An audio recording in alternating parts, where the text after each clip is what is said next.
j'espère que vous allez bien. Aujourd'hui on se retrouve pour passer la journée ensemble. Je vais faire mon matcha parce que je ne l'ai pas pris ce matin. Ça dépend, des fois je le prends avant le sport, des fois je le prends après, ça dépend vraiment de ce que j'ai envie ou pas. Allez, je vous emmène avec moi, on va faire le matcha.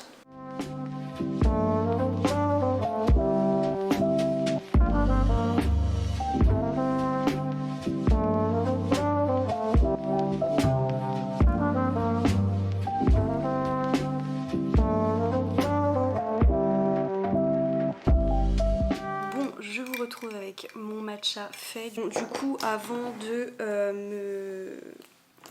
me lancer dans le ménage et le rangement, je vais me maquiller, comme ça ce sera fait. Comme vous l'avez vu dans le titre, je viens d'emménager avec mon chéri.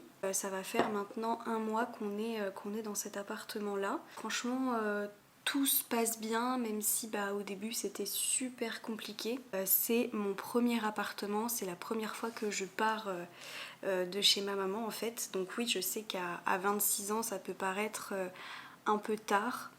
Et je trouve que ça rend la chose d'autant plus compliquée parce que c'est vrai qu'on parle du fait que c'est trop cool d'emménager et d'avoir son propre appartement, ce qui est vrai, mais on parle pas aussi que ça peut être aussi un coup dur pour certaines personnes. Pour commencer, on a mis énormément de temps et on a eu énormément de mal avant de trouver cet appartement là parce que mon chéri est intérimaire, donc pour les propriétaires et les agences, c'est pas quelque chose de sûr en fait.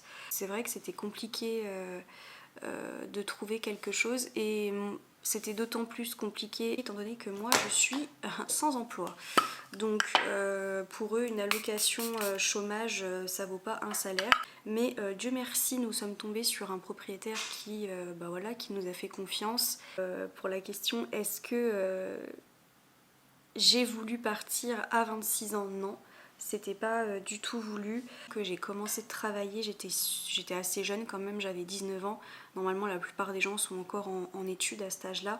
Moi j'ai pris la décision de quitter la fac et j'ai commencé en fait un job tout de suite. Enfin, peut-être pas tout de suite, quelques mois après. En fait, je suis restée 3 ans dans cette entreprise-là, donc j'ai fini par être embauchée. En fait, à partir du moment où j'ai eu mon CDI, j'ai justement voulu entamer une procédure pour pouvoir acheter mon appartement. Je voulais être propriétaire, sauf que du jour au lendemain, j'ai dû quitter assez précipitamment mon travail.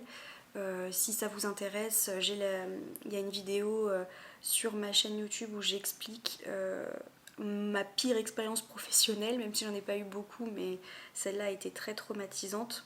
Donc j'ai eu des soucis au sein de l'entreprise, donc j'ai dû partir c'est vrai, assez brutalement et assez rapidement.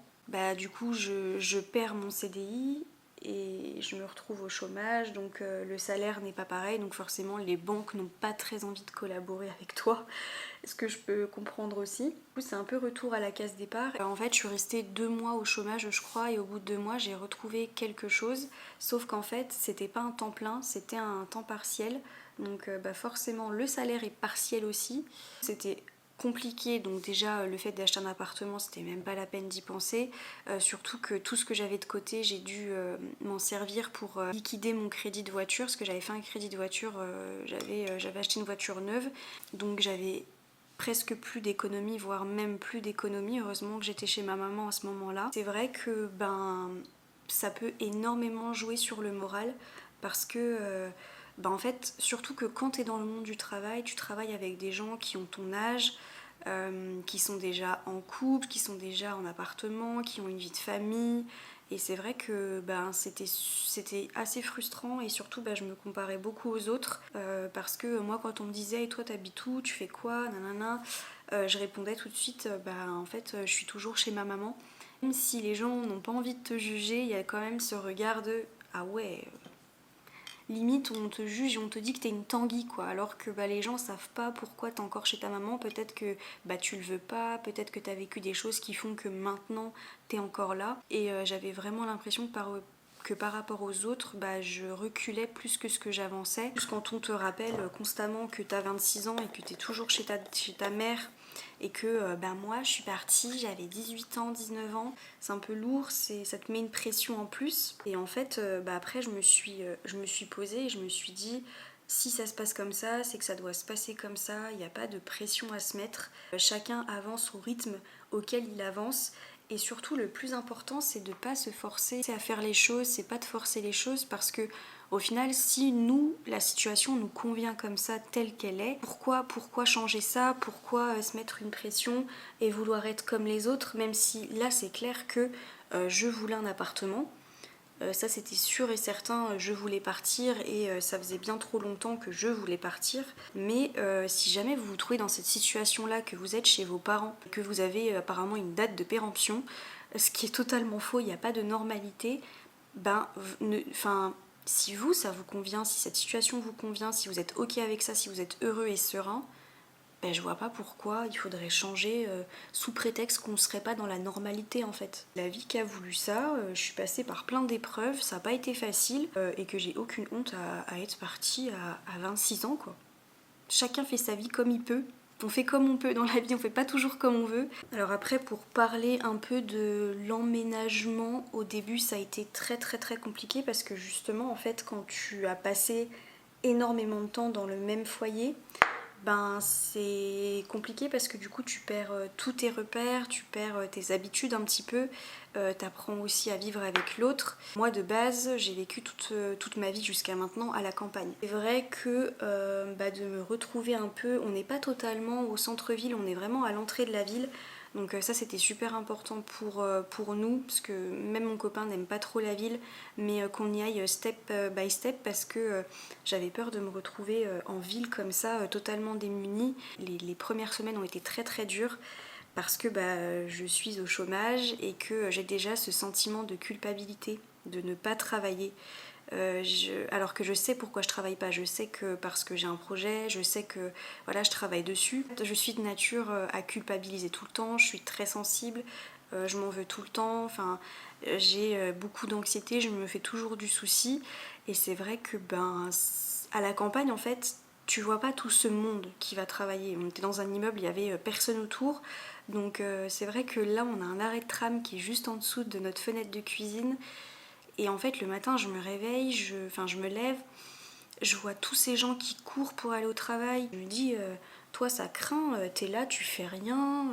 Alors que bon, je sais ce que je fais dans la maison, quoi. Mais c'est vrai que j'ai un sentiment de culpabilité. Les premières semaines, ça a été très dur de gérer ça. J'ai eu énormément de mal.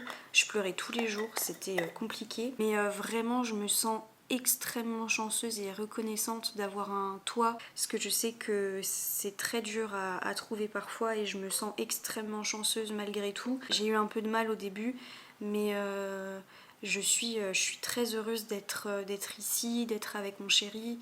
Je suis très contente de l'appartement qu'on a et je suis vraiment reconnaissante. Je veux vraiment pas passer pour la fille qui se plaint ou c'est vraiment pas ça, c'est juste que ça a été dur au début mais là je me sens enfin chez moi, je me sens très heureuse, hyper reconnaissante. Juste trop hâte c'est d'habiller un peu le salon parce que là du coup on a les choses principales et j'aimerais rajouter un miroir dans le salon pour que ça habille un petit peu et puis voilà il manque des éléments de déco, j'aimerais mettre un vase, plein de petites choses. Là c'est vraiment les choses minimes qui nous manquent. Attendez parce que, ah oui, le truc qui me manque c'est vraiment un miroir parce que du coup qu'un seul miroir dans la salle de bain qui est accroché et du coup j'ai pas d'autres miroirs pour me maquiller ailleurs en fait. Donc là depuis tout à l'heure je me regarde dans le retour caméra mais j'avoue que pour le mascara c'est très compliqué. En ce moment je fais tous les jours le même combo lèvres. Et j'adore mettre le baume Chanel. Donc c'est le rouge coco baume. C'est mon chéri qui me l'a offert pour mon anniversaire.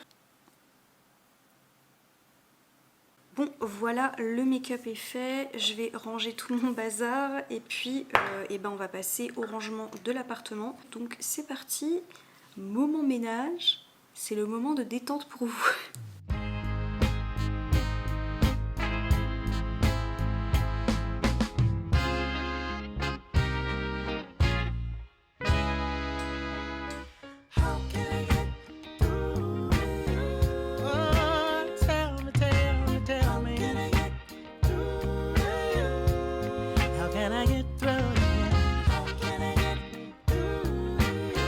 Need to know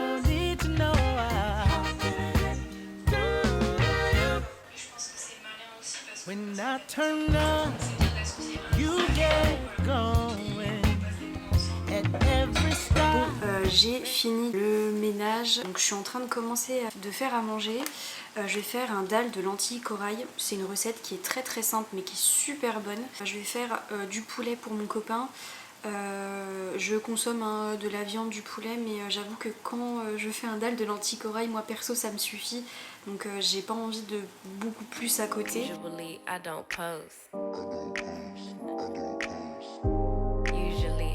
post, but I want the world to know.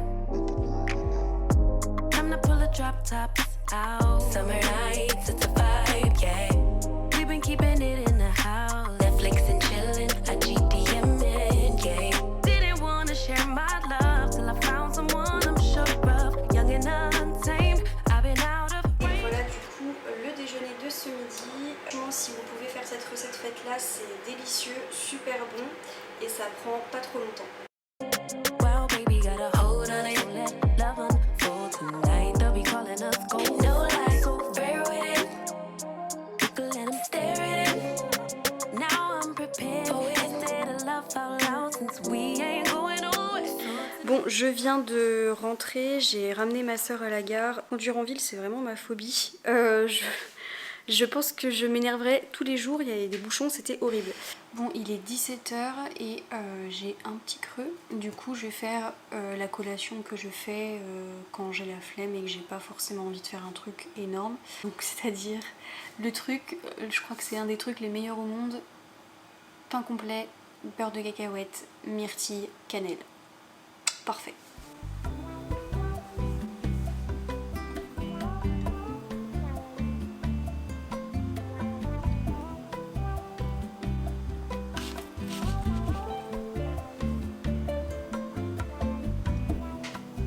Un segundo y nada más.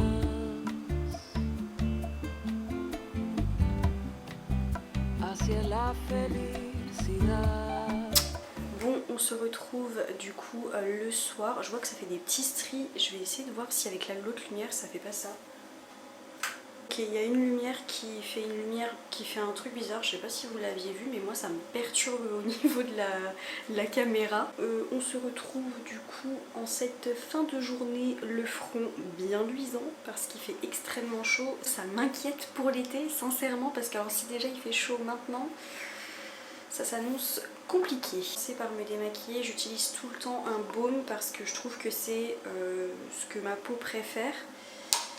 Et j'aime pas trop utiliser des cotons, je trouve ça beaucoup trop agressif pour mes yeux, enfin ma peau, tout ça quoi. Donc j'en prends une quantité un peu comme ça. D'ailleurs faut que j'aille en racheter parce que j'en ai plus. Pendant un mois j'ai pas tourné de vidéos, je me suis pas occupée de mes réseaux sociaux. Et je sais que j'ai pas une communauté, je sais que pour l'instant je fais des vidéos pour moi, pour quelques personnes, surtout pour mes amis, mon copain. Mais même en fait si j'ai pas le nombre d'abonnés adéquat, et je me rends compte que j'aime faire ça en fait, ça me passionne. Tourner des vidéos, trouver des sujets de conversation.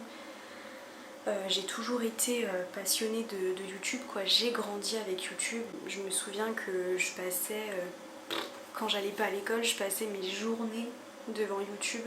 De faire ça, ça m'anime vraiment. C'est une passion, quoi. Et même de faire du montage, j'adore ça. Pendant un mois, à cause du déménagement, j'ai pas pu trop me concentrer là-dessus.